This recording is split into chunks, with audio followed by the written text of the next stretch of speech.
Welcome back to the Hitting The Turnbuckle podcast, back down to Extreme Land again. So now this is just incredible. Shane Douglas, Todd Gordon, and now somebody that played a pivotal role in ECW as well. And in my book, someone who should already be in a certain fame of Hall of Fame, that is. It's the ECW legend that is Francine. Welcome to the show. Thank you for having me. I'm so excited to chat with you today.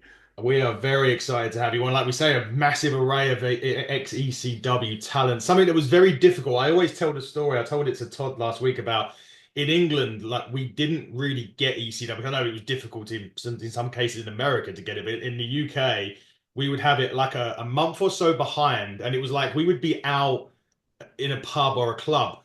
And look at the time, it'd be like, right, the pub's closed. We need to get home because it was about 2 o'clock in the morning over here. Right. So it's like get out of the club, get in, get like a burger or something, get back home, and then we can watch ECW. That was I I love that. Yeah, and it was the same like in I think the New York market got us at 2 a.m. Like a lot of the markets were 2 a.m. So yeah, people would go and drink and go to their, established bars or whatever and get their food and in a drunken stupor just come back home and watch our product. So thank you for tuning in.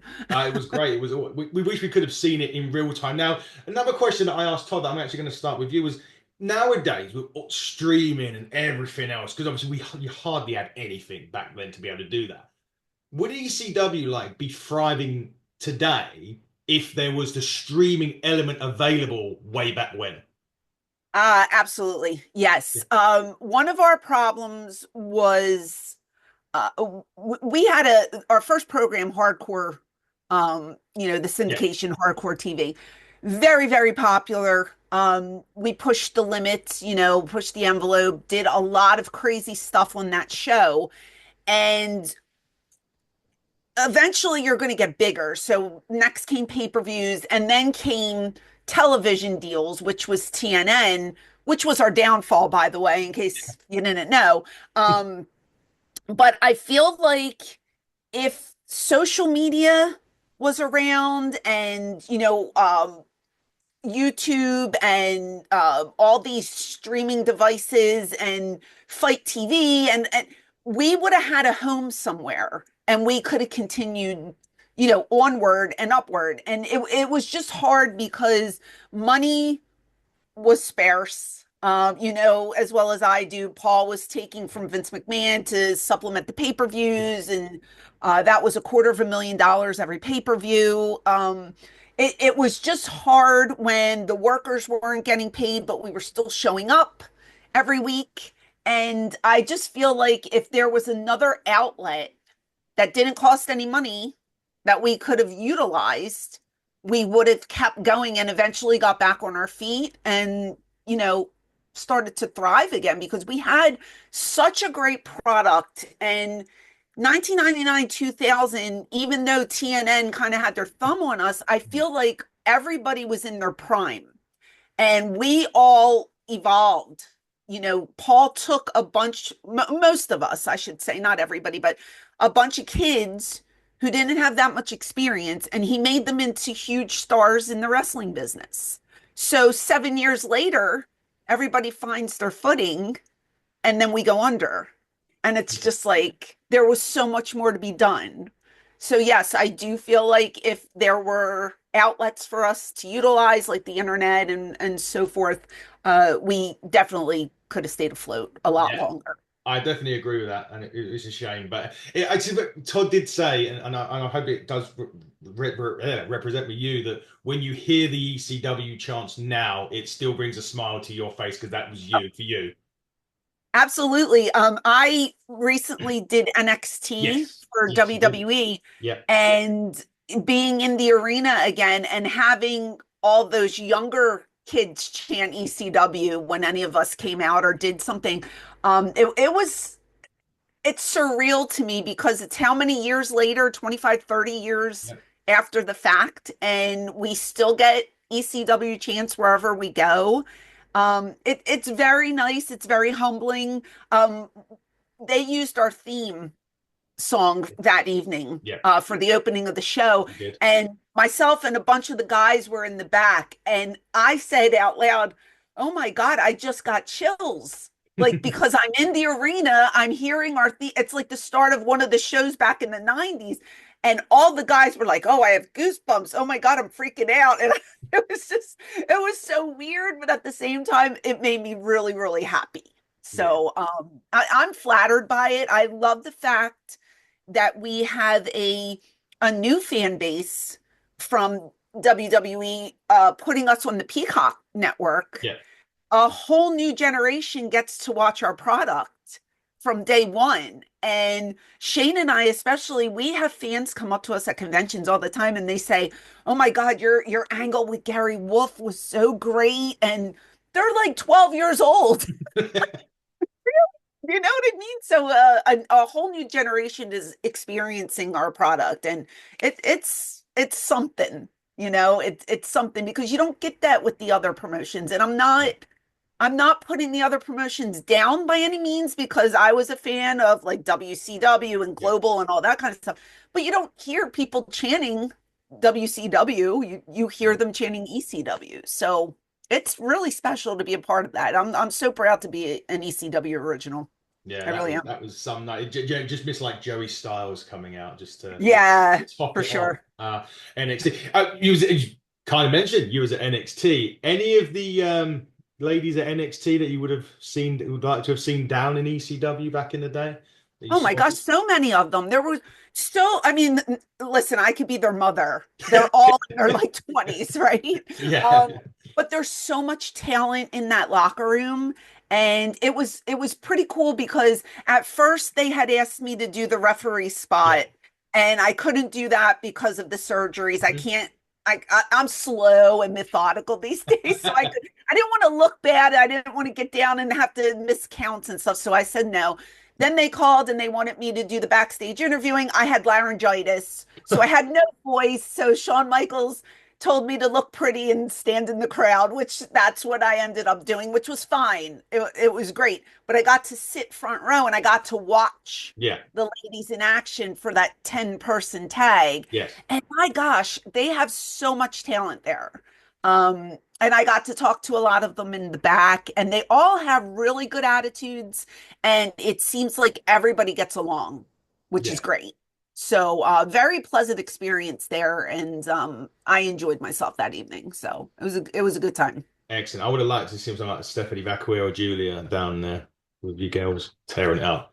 Oh yeah, that would be. I mean, again, they weren't even born at the time, No. but it would have been great. It definitely would have been. Yeah. I want to talk about that because everyone says like women's revolution and they say, oh, it was Becky Lynch and Charlotte, and they was, oh, it's TNA, it's Trish, and that.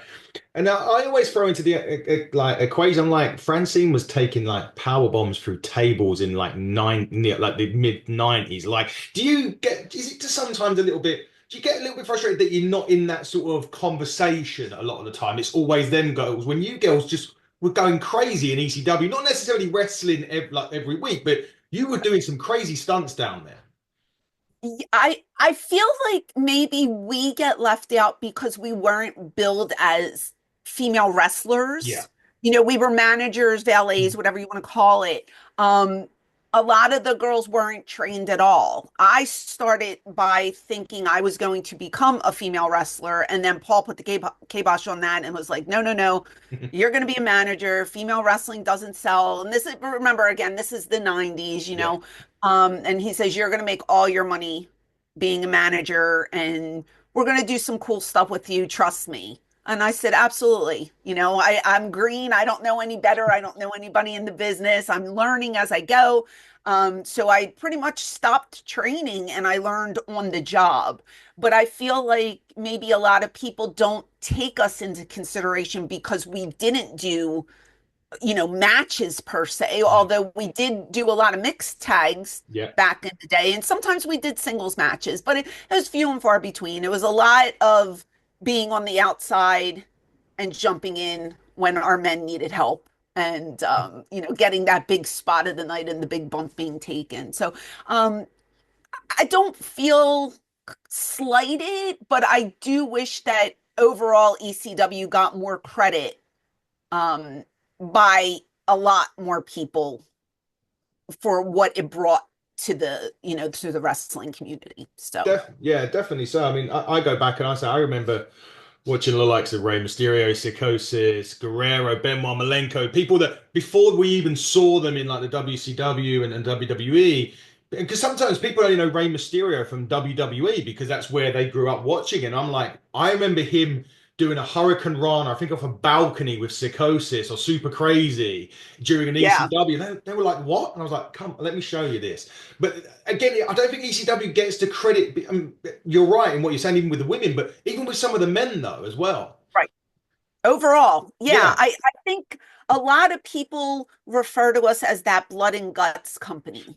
I've Mhm. heard that so many times. And while that might be true for parts of it, because the boys did their share of bleeding and Yeah. barbed wire and whatnot, like you said, there were so many good technical matches, and people don't realize that we had a great mix of everything. Yeah. We, technical comedy, um, the women cat fighting or getting beat up or whatever you want to go. It was a good hodgepodge of everything. So for, a wrestling fan to sit there and to watch a program and maybe we only featured maybe two or three matches on it, but you got a little bit of something in each match. And I think that was the draw Mm. and what made us different than everybody else. Yeah, agreed. I wish we'd have that over here in the UK. They only seem to do like UK strong style now, every promotion, and there's no variety. And maybe because I'm Mm. old, I don't know, but I just I love when I go to a show and you've got a lucha, you've got a female, you've got a heavyweight, you've got a tag, you've got those varieties, and I think especially over here in the UK, it's missing that because Mm. everything is like uber competitive and I'm one of these guys where if you book your champions, most times out of 10, you have to book your champions strong. And like they are in these matches where they nearly lose the title every time. And I'm like, that's not how it works. That's not how I Yeah. was growing up watching it. So they could learn a lot from watching ECW, not just for the blood and guts side, but for the whole round product. Just had that bit of everything, which is what I personally loved about it anyway. But it wasn't without its fair share of some crazy angles. You mentioned the Gary Wolf one, and Todd Gordon told the story of he actually come into Todd's place with the neck thing on and saying, I could take this off. And he's like, no, no, not yet. To make that bit of realism. Like when the Sandman got blinded, he stayed at home, didn't answer his phone. There was that realism there that I think is missing today. We don't see enough of that today. Yeah, well, Gary really broke his Yeah, neck. he did. Yeah, That was a legit injury. yeah, I think he might have played it off a little longer than he needed yeah. to, but it was a legit injury. I remember one of the first times it might have been my first ever time.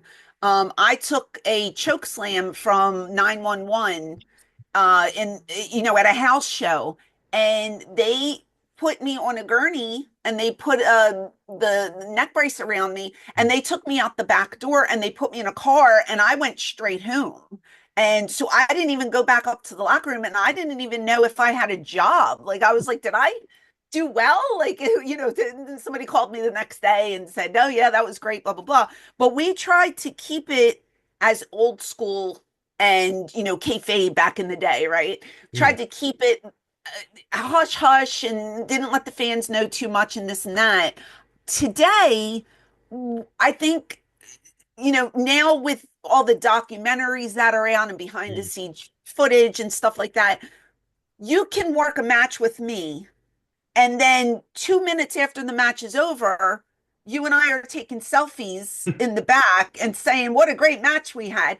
When overall, if you're carrying on a feud, you're supposed to hate each other. I see that a lot. Not so much, on the bigger feds, but like in the indies. Mm. And it kind of takes a little bit of the magic away, even though I think the fans are smarter these Yeah, days. Um, but back then, and even before my time, the 70s and 80s, where they used to have heels in one yeah, locker room and baby faces in the other, and you never even saw each other, yeah. and if you had to plan the match, I guess you would go meet in a secret spot or something, but they came out of their respective locker rooms, and that's the way it was. Um, so I think, again, even though we know it's choreographed. I'm not going to say fake. I hate when No, people use the word fake. it's not We fake. know it's a predetermined outcome and it's choreographed. I still miss the days when heels were heels and baby Yeah. faces were baby faces. Yeah, you You mentioned know, a good point about going back to the 70s and 80s because the fans then were very rabid in some cases, in some areas. I remember I've listened to Jim Cornette a few times and when he was talking about times where the fans nearly got involved, but I don't think there was any more rabid fans than the ones that were ECW through and through, the ones that were there.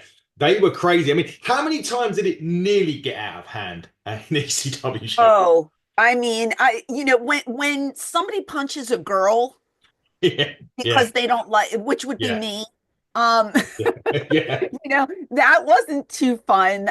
We used to have the Dudleys on the mic invoking riots all the time. yeah. I remember one night, Shane and I were in the ring, and he could be very mouthy on the microphone as a heel.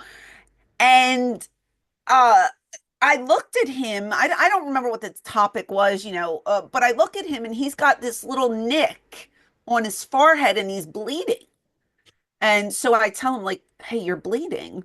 And the next thing I know, we're getting pelted by coins, which, if you ever felt a quarter bounce off it hurts. Yeah. And so literally we had to like duck and cover because and I'm like, can you throw bills instead? Don't throw. They were literally throwing coins at us because they hated us so much. And then another time, somebody, I was in the ring and I might have been cutting a promo, and they started throwing chairs at me in the ring.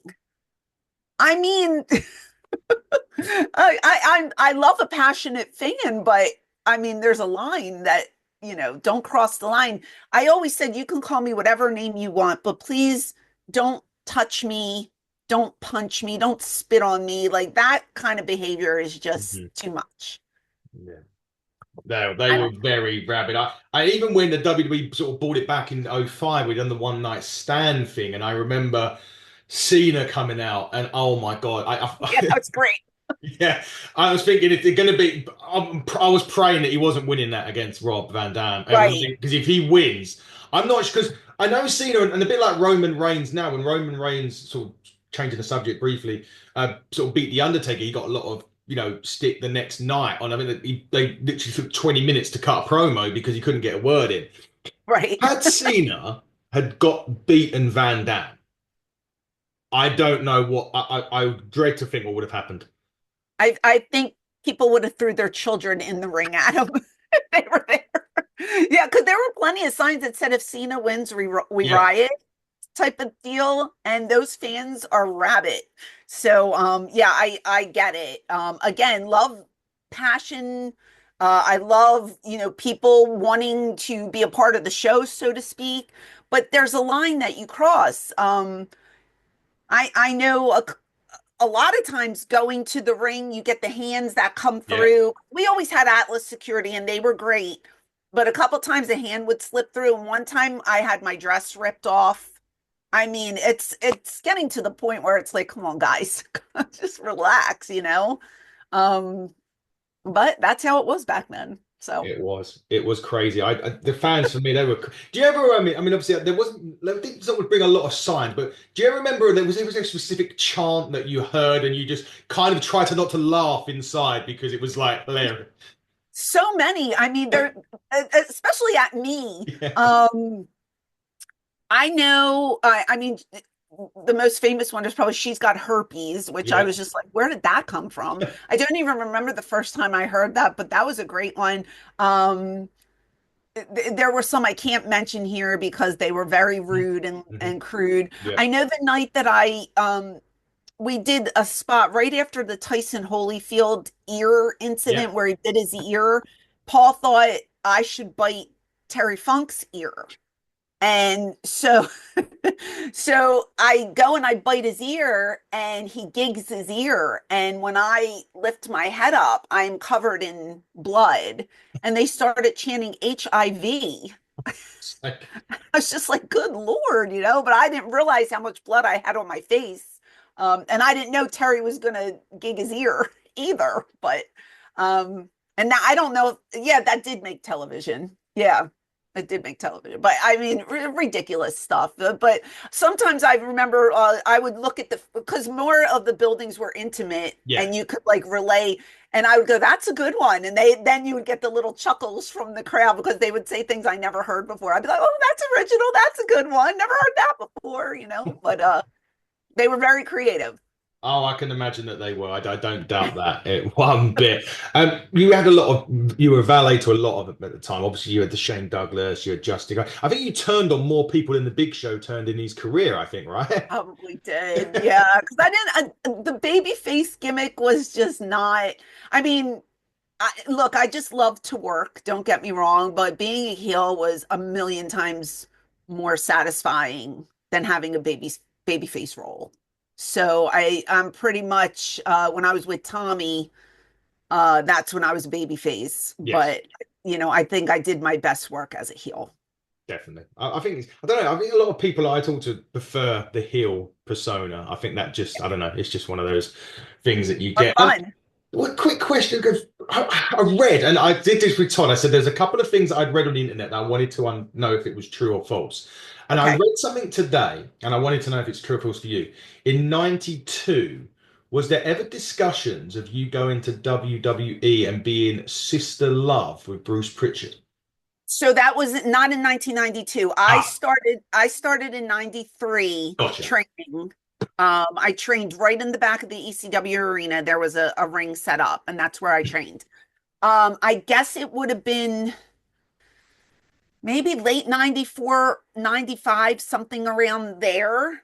I started getting phone calls and from the office, and they were telling me that they were looking for somebody to work with Bruce because the women that they had now, they were, I don't know if they were getting from like a local strip club or just local girls that were in the area, but it was a different woman in each town, Mhm. and they wanted somebody, I guess that people would recognize, week to week the same person accompanying him, and it was just pitched.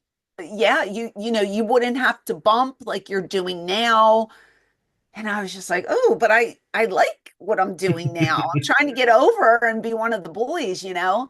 And they just kept telling me you're going to make so much more money. And I would say, okay. And then I would be on the road. It was the gentleman was Ed Cohen. So he would Yeah. call my house and he would speak to my mother. And so I would come home and my mom would be like, oh, that nice man Ed called and he said you would make so much more money if you worked for WWF instead of Paul. And I said, of course he did, you know?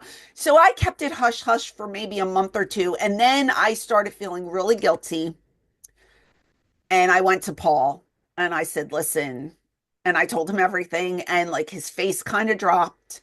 And he was like, well, I don't have their money. I can't compete with them. And I said, oh, I know that. I said, but can I get a raise? And if I can get a raise, I'll stay. And he goes, yes. And it wasn't a lot more, but I said, okay. And that was all I needed. And then I called Ed and I said, not interested, and I stayed where I was. And you've So, got a hell of a career out of what you was as well. That was it. Do you have a favorite person that you worked with at ECW? And we mentioned, yeah, I think Shane probably would have been the one, maybe. I don't know. well, Shane and I still work together Yes, you do. 31 years later. We're still doing conventions and shows together. I was blessed with a great locker room. The guys really were wonderful to work with. Um, I loved everyone dearly. The one that stands out the most is probably Chris Candido. Mhm. He was such a dear friend, but also one of the most easiest to work with because he liked to call things on the fly and he didn't like to go over the matches a lot in the back. Yeah. So, I would sit with the guys and I would listen to everything from top to bottom, and I wanted to know where my spots were. and I want it to be ready 2, 3 spots beforehand. And I also wanted to know because if they needed help, if they needed a chair, if I had to get a table, this, that, and the other thing, I wanted to know what was going on, right? But Chris would always tell me, don't worry about anything. I'll just say, Francine, get me a chair and you go get the chair. So I never had to like freak out and stress about forgetting a spot because he would just tell me what to do and never go over anything. And a lot of the guys like to go over the match step by step and, but Chris wasn't one of them. So it was pretty easy working with him. And plus, he incorporated so much gaga into his matches that it was always like he would always pop me and I would always laugh when we were together because I managed him a lot too, him and then Bam Bam and the Triple Threat collectively. And it was just like, it was always like a good time with him. There was no stress. It was just fun, you know. But again, I just loved everybody that I worked with. So I was lucky. Indeed, you was. And if I remember rightly, when you near enough when you first come, when you were like a devoted fan of Stevie Richards. Yeah, they had me as like Stevie Richards' girlfriend, and I was a plant, so they would put me like in the front row. And I'll never forget the first night. It was just like there were no women in the crowd, and I come out and like all these men are there, and I was like, "Oh my God, I'm so scared." And people are trying to talk to me, and like they're touching my arm and they're touching my hair, and I was like, "Ugh, what am I doing?" you know but the security was right there and it got over. I mean, I there are worse ways to start, let's put it that way. So it was a fun introduction to ECW, but it didn't last long, and shortly I jumped over the guardrail and all hell broke loose and I got to work, so it was fun. Yeah, definitely. So I need to ask is the one of the guys that's got a really great mind that I know I think you ended up leaving Tommy Dreamer to go was Raven. Mhm. He seems like I mean I don't know he's every time everyone I speak to from ECW days are just like the guys they even come out and say A his mind was incredible but B he never got to perhaps where he should have got maybe a bit like Shane Douglas in many ways.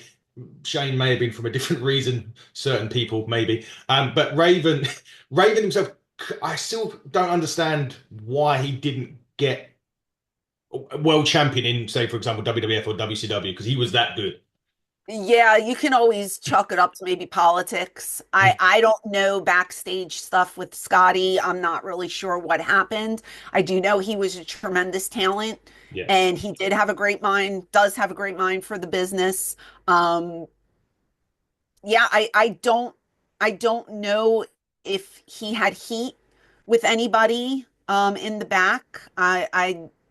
You would have to ask him because that's something I don't Mm. know. I do know that Paul pushed him to the moon in ECW, and that's where Yeah. he really had his chance to shine.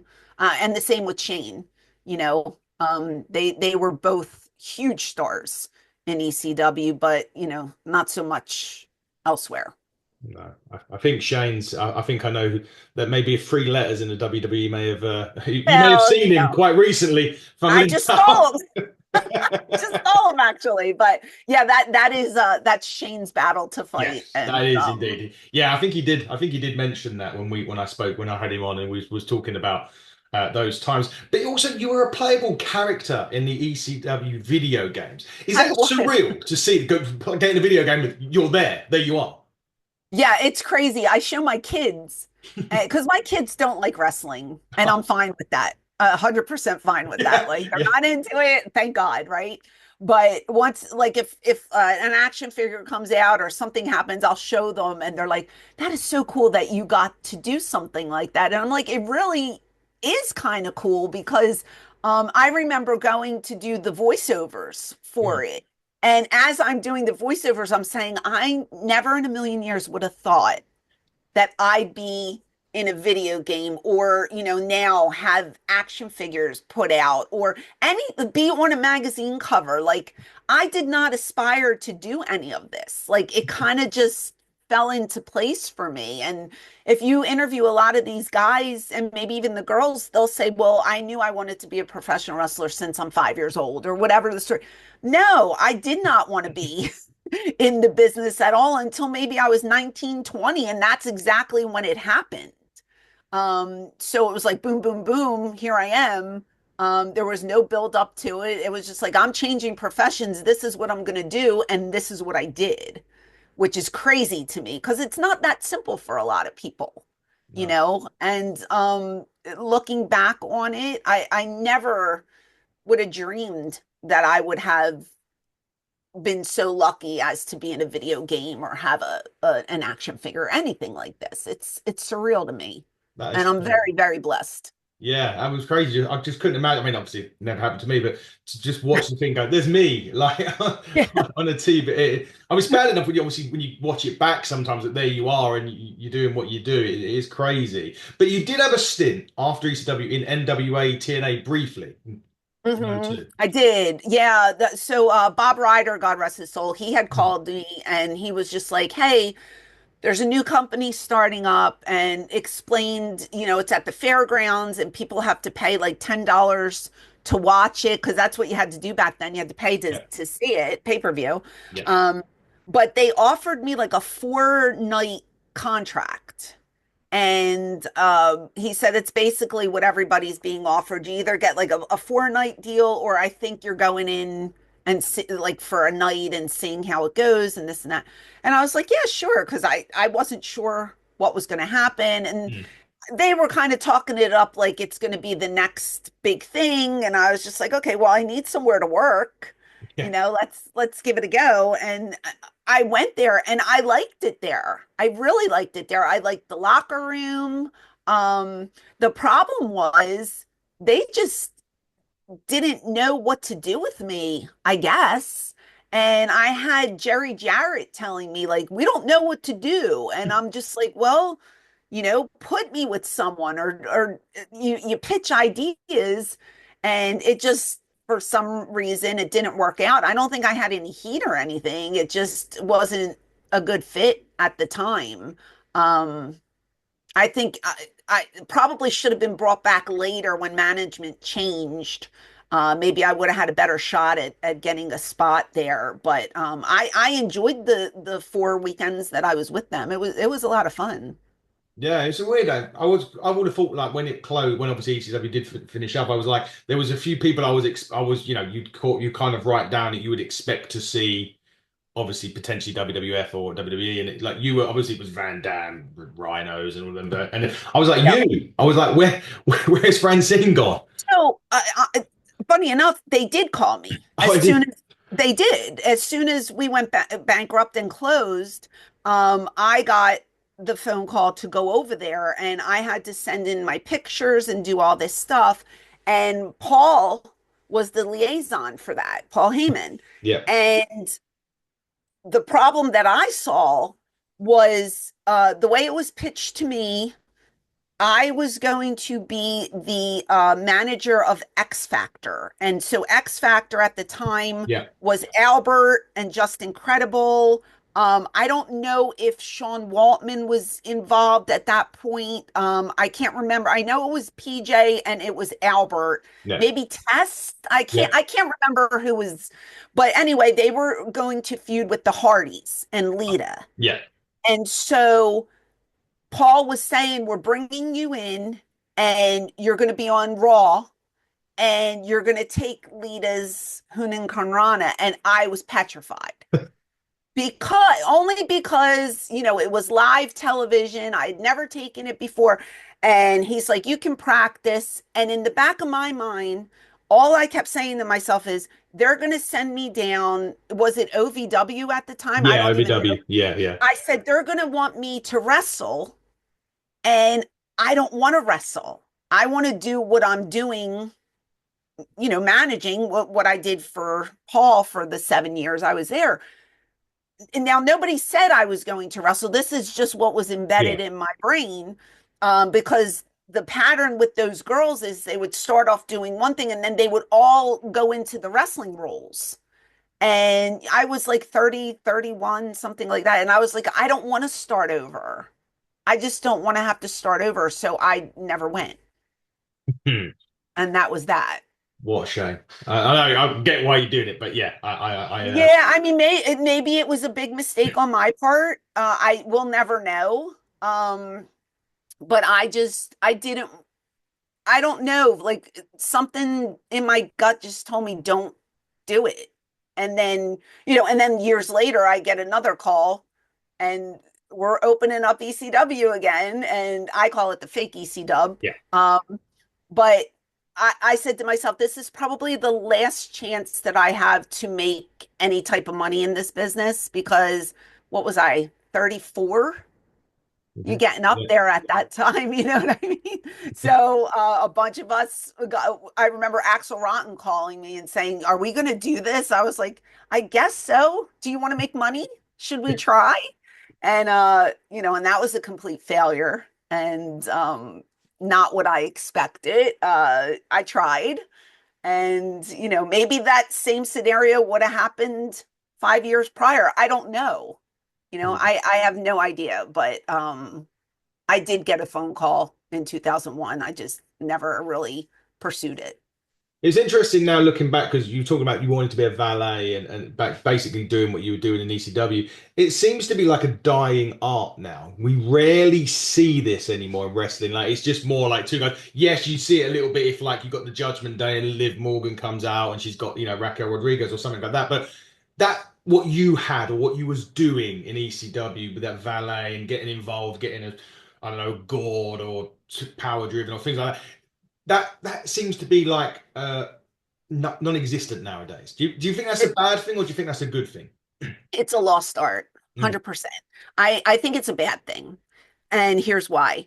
When you have anybody, whether it be one or two people on the outside, for the most part, something's going to happen with them. yeah, And if it doesn't, then they're not being utilized correctly, in my opinion. Every time when I would go out there, the fans knew I was either going to get my ass kicked or I was going to try and kick someone's ass. That was just basically what my character was. It added, I think, another element to the match. Um, Now, a lot of the guys might say, well, we don't need that in our match. And maybe you don't, you know, it's not for everyone. Not everybody needs a manager or a valet by their side. But I just feel like when there's two girls out there, the fans know, something's going to happen. If two girls were out in WWE and they started catfighting, that place would explode. yeah. Because as much as they love women's wrestling and women's matches, every guy likes to see two girls rolling around with each other, and you can't say you don't. Come on now. So I just think it adds a different element. It could evolve storylines. A love interest could happen. Like there's so many ways using a female manager could enhance a talent and make the matches better. And it is a lost art form, and there's not many of them out there. And I don't know why. I don't know what happened. I feel like in WWE they just turn all the women into female wrestlers, and that goes back to what I just said. Getting that phone call. If I were to have done that spot with Lita, 99% I would have probably been facing her in some kind of match down the line, and here I am now, a female wrestler, and there goes the manager spot. Yeah, Probably not 100%, but probably.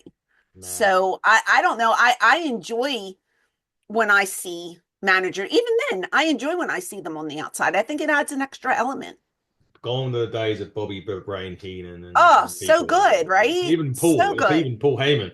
Although he done it, he slightly adapted his role with obviously the Bloodline stuff, which was just Yeah, yeah, yeah. incredible. That was really good. But Right. I want to go back to ECW, and I'll go take you back to when you're in there, and you hear Metallica Enter Sandman. I Uh, can't. I mean, I've been fortunate enough in the UK when he come over here and done a tour, Sandman, and we were on the balcony that he walked out on, and you get that. I mean, I'm getting goosebumps now thinking about it, singing the song, and he's knocking a beer over his head and he's whacking his head with a cane, or even a fan done it at One Night Stand once. He got the cane, didn't he? Whacked himself over the head with it. But being in the ring with that, or like when a New Jack music hits, something that's so. What is that like being in that ring? 'Cause it must feel electric when that happens. Oh, for sure. The one thing, I mean, this is just me, but the one thing I hate about the long entrance by like the Sandman, and it, believe me, the fans love it. It's great. It's 8 minutes of just pure insanity, and you love it. But think about this. Your friend is in the ring dying, and you're going through the crowd drinking a beer, smoking a cigarette. Like, wouldn't you just run and help your friend? Like, that's the one thing. I'm just like, this is so stupid. But nonetheless, being in the in the crowd or at ringside or whatever, and you hear that music, and especially if you're a part of what's going to happen, oh, it's the best thing ever. The One of the greatest things is when New Jack would come out. Now, I got to work with him a couple times, I believe, being out there, and we used to play his music the whole Yeah, whole way time. through it. That Yeah. I loved. And I saw that done recently in AEW. I believe it was maybe Brian Danielson. They might have played Final Countdown like the whole time he was out there wrestling or Yeah. something. I know they can't do that for everyone, but I enjoyed that immensely. Like, I thought that added such a good vibe to everything, and it was fun. Maybe because I like the song, I don't know. But the same with like New Jack. Like when I was out there, and I remember just being there, and it was so loud, and just hearing the music and watching the guys work, and me being a part and having a spot while that music was playing. I was like, this is the coolest thing ever. You know what I mean? Like just hearing certain theme songs when you're out there, like I don't know. And maybe it's because also that we used music that we weren't supposed to be Yeah. using. Yeah. So it made it that much cooler. You know what I mean? Like nowadays you watch it on the network or whatever, and it's like elevator music and it takes away. It's not as fun, but No, it definitely you know, worked that night when he was over here. It was just it was incredible to be able to just because you never dream, obviously, because obviously ECW, we never really got the opportunity to, obviously it never toured over here in the UK or anything like that, so we never really yeah. had that moment. And when he was there, I mean, it was Raven was there. Steve Corino, we'll get to him in a minute, actually, because I'll have Uh, a story about him, and I know you've got a couple as well quickly. I was just going about long matches. You said about long entrances. Could you ever imagine like the Sandman of ECW against an entrance of the Undertaker? oh gosh, just the entrances would be 16 minutes. The fans would be like, "All right, let's go already." You got 20 minutes and 16 of that's going to be the entrances, boys. Entrances are a show in themselves, you Oh, know. definitely. Like I said, as much as they add to the product, it is kind of silly if you think about it when they're trying to like do a run in to save somebody, but they have to go around the whole building. So I never forget one in AEW you just mentioned when Matt Hardy was getting beaten up and they played Jeff's music and he was dancing on the stage. It's like, man, you why would you dance when your brother is getting the crap kicked out of him? It makes no sense. But hey, it's a spectacle. It's a it show. is. It is. Yeah. Need to talk Steve Corino. So the story that I've got was I actually escorted him out of the building in Doncaster in the UK.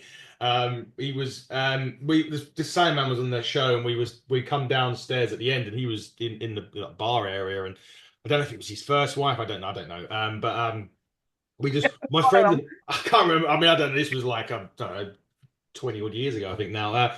My friend was talking to his wife in the bar during the interval of the show, and then like because obviously the show had finished and everyone was congregating around, and he just come over to us because we were still talking to his wife at the time. The rest of us had come down. He was like, "Can you get me out of here?" I was like, "Sure." Come, Yeah, we take him out. But anyway, you had a succession of matches with Steve in ECW, and did. you ended up beating him. I think nearly every time. I know. I apologize to him every time. I mean, I pinned him on pay-per-view. How Yeah, bad is that? I just saw him in NXT yeah, because he works yeah. backstage. And I told him, I was like, I have to apologize again. And he's like, it's fine, it's fine. I mean, he's a dear friend. Um, I loved working with Steve. We were part of the Philly clique. We always flew together, traveled together. We were always, stayed at the same hotels, hung out, and I just didn't want Steve or any of the guys to resent me Mm, for what Paul, made me do to mm. them in the ring because I was this little girl who was kind of like a Superman. if you think about it, you know what I mean? And yeah, I took my share of licks, but in reality, should I have beaten up so many of the men all the time and them selling for, you know what I mean? Like if Yeah. you, again, it's a show and I understand it, but I just, because they were my friends, I just didn't want any animosity. And some of the guys don't look kindly on the women in the business, but thank God Steve just rolled with the punches and he didn't care.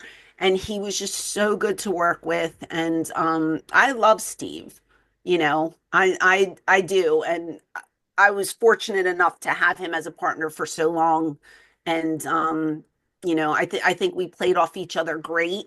Towards the end, I think the final promo that ever aired, I was supposed to join forces with him and Jack Victory.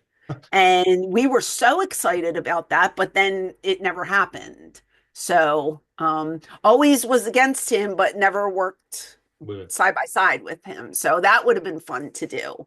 But, you know, That would have been actually quite fun. And yeah. his son nowadays is such a good wrestler. I watch Yeah, Colby. NWA. Yeah, Colby. Yeah. Every time I see him, I'm like, you're so your dad. Like It, visually, it's like a mirror reflection of his father. Yeah. literally, if Steve looked in the mirror, it'd be him. And I was like, he's a great wrestler as well. But look, final question, Francine, before I start wrapping up. I did mention, and I mentioned it in my intro, the words Hall of Fame. Now, last year, WWE, look, it was in ECW, territory. Yes, we know Paul got inducted, and rightfully so.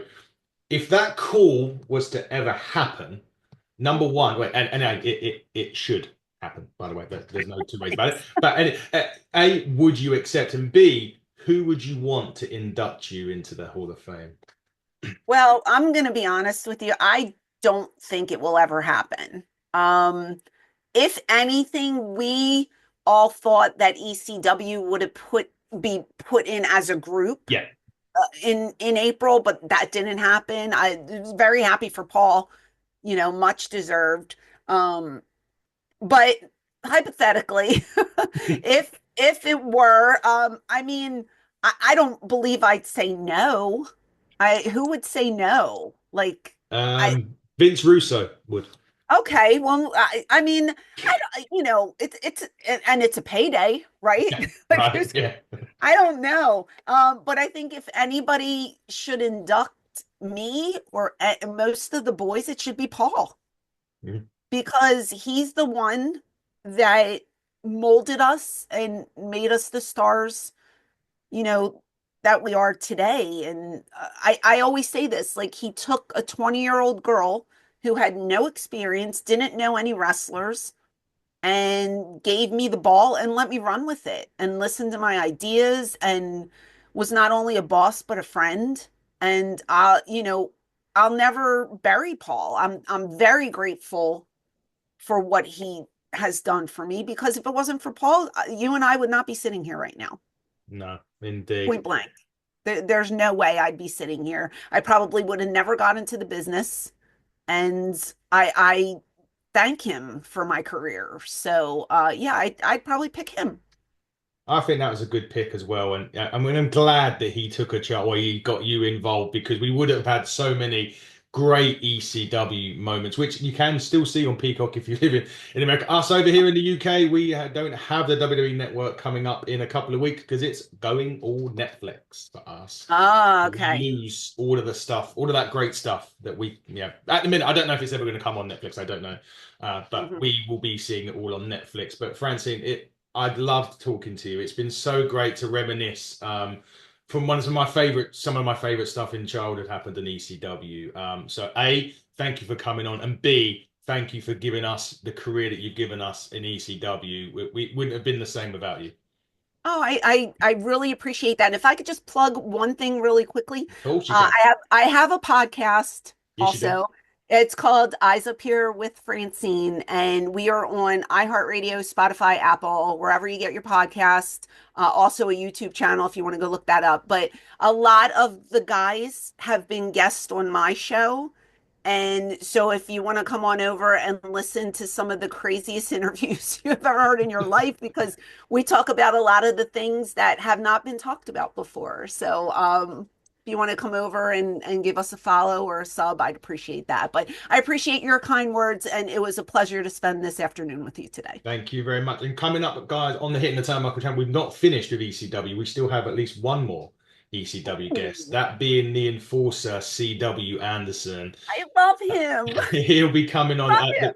the other side of Christmas and the New Year. But Francine, yeah, like I said, it's been great having you on the show. It was great reminiscing ECW. Have a great Christmas. Have a great 2025. And who knows, if a convention in the UK comes up, you and Shay need to come down and say hello to us. I would love to. You have to tell those bookers to get me out there because I've never been to the UK, and I Never. would love, I'd never, no. So I would love to someday travel and meet you in person. Yes, me too. Well, I know some wrestling bookers. I don't know. I have Well, to. let's get it going, man. I have a male and female championship over here in the UK on the scene. Ah, You know, so although I wouldn't trust Shane, he might throw it in the bin um, or no, form the no, floor. no, no. Or He's whatever.